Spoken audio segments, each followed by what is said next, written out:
आप सभी का स्वागत है। आज देखेंगे साइंस के ऐसे टॉपिक के बारे में जो टॉपिक खास करके जो भी एग्जामिनेशन कंपटीशन के होते हैं उसमें पूछे जाते हैं। देखिए क्या है आपका टॉपिक। टॉपिक है आपका रेस्ट एंड मोशन में विराम और गति। यदि आप रुके हुए हैं तो वो अवस्था जो है विरामा अवस्था कहलाता है। यदि आप चल रहे हैं, दौड़ रहे हैं, खेल रहे हैं, इसका मतलब वो स्टेज मोशन स्टेज में है। यानी आप कह सकते हैं कोई भी बॉडी हो, एनी बॉडी, कोई भी बॉडी, वस्तु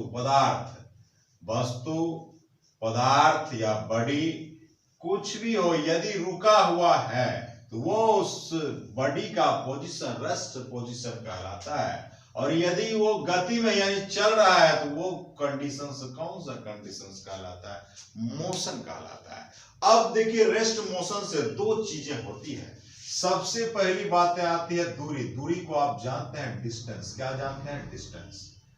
इसका जब डिस्टेंस का अगर एसआई यूनिट की बात करेंगे, एसआई यूनिट अगर डिस्टेंस की बात करेंगे तो क्या होता है? मीटर होता है। क्या होता है सर? मीटर होता है। सबसे पहले दूरी क्या है? यानी आप कह सकते हैं एक स्थान से दूसरे स्थान तक जो आप तय करते हैं, रास्ते को जो तय करते हैं, वो रास्ता ही क्या कहलाता है? दूरी कहलाता है। सपोज दैट हम मान लेते हैं ये पटना जंक्शन है और ये पटना जंक्शन से आप दानापुर जंक्शन जा रहे हैं। ये ए पॉइंट है, ये बी पॉइंट है, यानी ये पहला पॉइंट है, ये दूसरा पॉइंट है। इस पॉइंट तक जाने में ये जो रास्ता आपने कवर किया, यही रास्ता क्या है? डिस्टेंस है। यही रास्ता दूरी है। अब दूसरा चीज आते हैं डिस्प्लेसमेंट। क्या आते हैं? डिस्प्लेसमेंट। डिस्प्लेसमेंट को हिंदी में क्या बोलते हैं? विस्थापन। डिस्प्लेसमेंट का भी यदि एसआई यूनिट की बात करेगा तो मीटर ही होगा, लेकिन डिस्प्लेसमेंट जो है ये वेक्टर क्वांटिटी है। वेक्टर का मतलब होता है सदिश राशि है। कैसी राशि है? सदिश राशि है। लेकिन दूरी की बात करेंगे तो ये कैसी क्वांटिटी है? स्केलर है, यानी अदिश राशि है।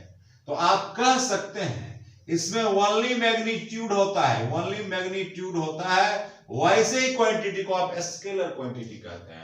और इसमें मैग्नीट्यूड और डायरेक्शन दोनों है, यानी डिस्प्लेसमेंट में मैग्नीट्यूड और डायरेक्शन दोनों है, इसलिए उसको कौन सा क्वांटिटी बोलते हैं? वेक्टर क्वांटिटी बोलते हैं। और आप कह सकते हैं हमेशा डिस्प्लेसमेंट का मान डिस्टेंस से कम होगा। हमने क्या बोला? डिस्टेंस का मान या तो डिस्प्लेसमेंट के इक्वल होगा, यानी बराबर होगा, या डिस्टेंस का मान हमेशा ज्यादा होगा। किससे? डिस्प्लेसमेंट से। याद रखेंगे दूरी का मान विस्थापन के बराबर हो सकता है और दूरी का मान विस्थापन से हमेशा अधिक होगा। ये बातों को ख्याल रखें। कैसे ख्याल रखेंगे? सपोज दैट आप पटना जंक्शन से दानापुर जंक्शन जाते हैं। सपोज दैट ये डिस्टेंस 4 किलोमीटर है। अब फिर दानापुर जंक्शन से आप चले आते हैं दीघा आईटीआई आप आ जाते हैं, और दीघा आईटीआई की दूरी दानापुर से 2 किलोमीटर है। तो पूछा जाता है कि डिस्टेंस कितना हुआ? तो 4 किलोमीटर जाने में और दीघा आने में कितना? 2 किलोमीटर, यानी टोटल डिस्टेंस 4 2 6 किलोमीटर, यानी डिस्टेंस हो गया 6। लेकिन डिस्प्लेसमेंट की बात करेंगे तो ये इसमें डायरेक्शन की बात होती है, तो मिनिमम डिस्टेंस जो है यही डिस्प्लेसमेंट को रिप्रेजेंट करता है। ए से, यानी इस पॉइंट को सी मान लीजिए, दीघा वाले को ए से सी तक की ही दूरी को डिस्प्लेसमेंट कहेंगे, ना कि ए से बी और बी से सी, ऐसा नहीं कहेंगे। तो यानी आपके पास डिस्प्लेसमेंट कितना किलोमीटर आता है? 2 किलोमीटर आ जाता है। और अगर यदि बात करेंगे ए पॉइंट से बी पॉइंट तक लोग जाते हैं, फिर बी से ए तक आ जाते हैं, गौर समझिएगा, यानी ए से बी तक है कितना किलोमीटर? 4 किलोमीटर। बी से आए तो कितना? 4 किलोमीटर। 4 4 8 किलोमीटर, ये डिस्टेंस हो गया 8 किलोमीटर। लेकिन डिस्प्लेसमेंट की बात किया जाएगा तो डिस्प्लेसमेंट 0 हो जाएगा। कैसे 0 होगा? क्योंकि जिस पॉइंट से चला था उसी पॉइंट पे यहां से गया फिर आ गया, यानी जहां था, जहां से शुरू किया वहीं पर अंत किया। इसका मतलब डिस्प्लेसमेंट क्या हुआ? 0 होगा। सवाल क्या आता है? सबसे पहला सवाल, डिस्टेंस का यूनिट क्या होगा? मीटर होगा।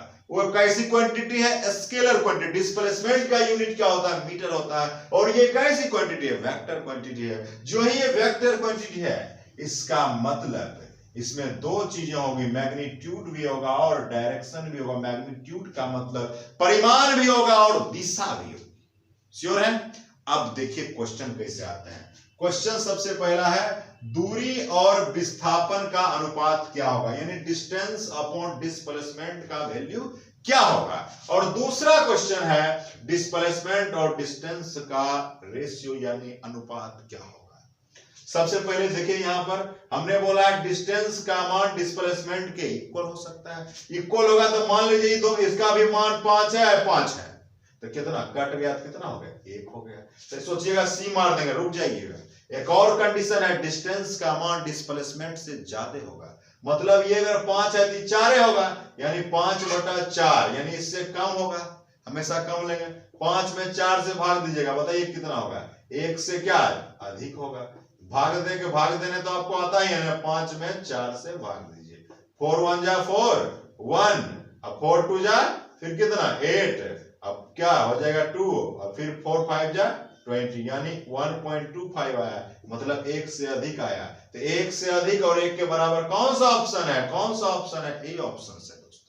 समझ के बात को, कोई किंतु परंतु नहीं दोस्त, इसलिए इस चीजों को समझना है। अब देख दोस्तों, आते हैं क्या चीज है सर, आते हैं विस्थापन और डिस्टेंस की बात करता है, यानी विस्थापन और दूरी का अनुपात क्या होगा। इसका ठीक उल्टा होगा। उल्टा होगा तो कैसे? देखिए, विस्थापन का मान दूरी के जब बराबर होगा तो कितना? वैल्यू 1 होगा।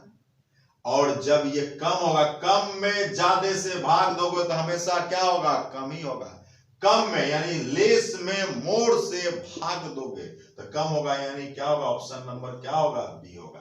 तो ये दोस्त आपको टॉपिक था डिस्टेंस और डिस्प्लेसमेंट के बारे में, आप अच्छी तरीका से समझे। इस चीजों को समझा आपने, इस पर हम अभी जस्ट न्यूमेरिकल कराते हैं, आपका कंसेप्ट क्लियर हो जाएगा दोस्तों। ठीक है।